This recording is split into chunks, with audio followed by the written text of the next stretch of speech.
Alright, good day mga idol. Magugupit tayo ng isang batang 3 years old. Alam nyo mga idol, ito sobrang likot ng batang ito, no. Bali ito siguro mga pang-apat na beses ko palang nagupit sa kanya, no. Pero may konting improvement na siya ngayon kasi hindi na siya nahawakan ng daddy niya. Nung una kasi yung first 3 haircut niya talagang kalong-kalong siya, and sobrang likod, talagang hindi ko magupitan ng maayos-ayos dahil talagang sobrang ilikot, umiikot talaga ulo niya. Hindi naman natin pwede persahin pag gaganon mga idol, no, kasi masasaktan ng bata kung pepersahin natin ipilipit yung ulo niyan. Kaya kailangan magpo-flow lang tayo. Yan sinasabi ko, kaya dito kailangan natin ng proper handling. Alam natin kung paano i-handle yung batang malikot. Hindi yung pwede yung basta-basta natin pipihitin ng ulo kasi pwedeng mapilayan yan o masaktan yung bata. At pag nangyari yon, magtotrauma yung bata, madadala, matatakot na yung magpagupit. Especially pag nakita ka niyan, matatakot na sa'yo yan. Oo. Kaya kailangan natin dito ng patience, no? Maximum tolerance sa ganitong kalikot na bata. Pero nakukuha naman sa tagaya mga idol, no? Siyempre, sa tagal na natin barbero, alam na natin kung paanong pakitunguhan, pakisamahan ang mga ganitong klaseng mga toddler na malilikot gupitan, no?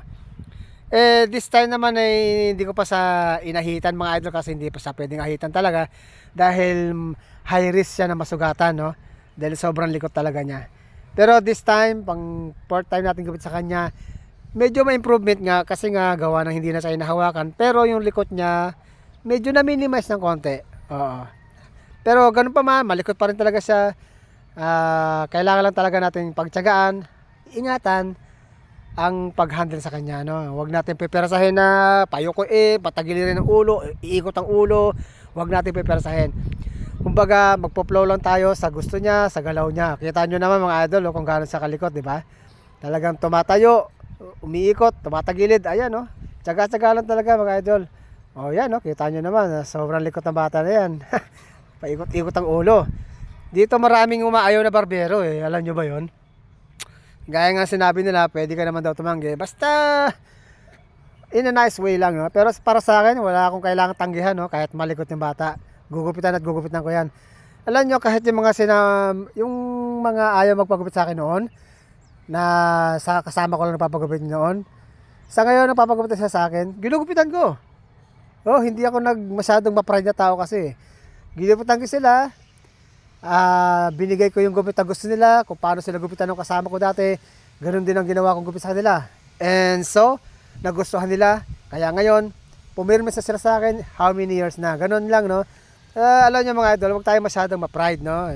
Marami kasi tayo mga kabarbero medyo mataas ang pride, no? Pagdating sa mga ganyan, yung ayaw magpagupit sa kanila, hindi nila gugupitan, tatanggihan nila. Bagay, kanya-kanya discard yan. Pero para sa akin, pagkakataon nyo na yon para ipakita nyo yung kung kakayahan nyo na kung kaya ng kasama nyo, kaya nyo rin. Yun nung sa akin, mindset ko ganun, ha. Hindi ako para, ay hindi kita gugupitan, tagal-tagal ko na dito, hindi ka nagpapagupit. Kung kailan na wala kasama ko, tsaka magpapagupit sa akin.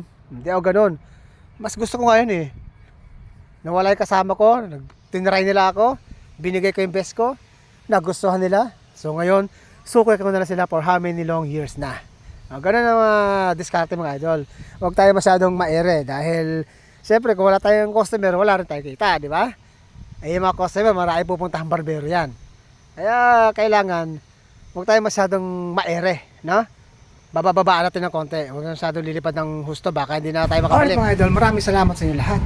Don't forget to follow my page, Boss Henry Barbershop. Maraming salamat sa support ninyo. More videos para sa inyo lahat. Thank you very much.